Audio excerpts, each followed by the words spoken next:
Once upon a time, there was a girl named Barbara who lived in a small village on the outskirts of a dense forest.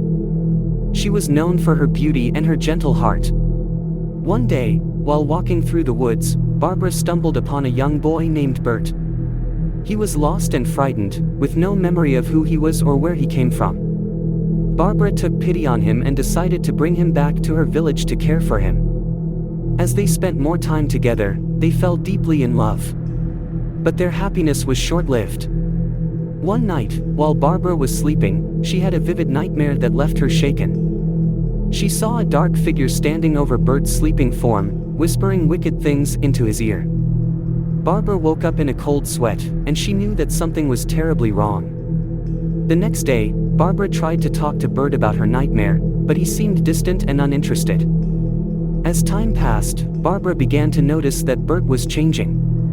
He grew colder and more distant, and his once kind eyes were now dark and sinister. One night, Barbara followed Bert into the forest, desperate to find out what was wrong with him. She saw him meeting with the same dark figure from her nightmare, and she realized that he had made a deal with the devil himself.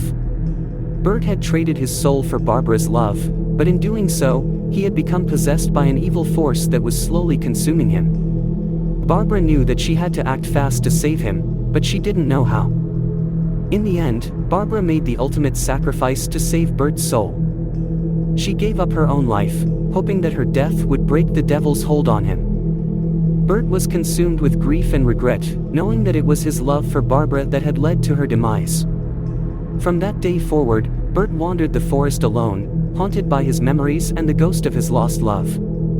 He was a shell of the boy he had once been, forever tormented by the darkness that had consumed him.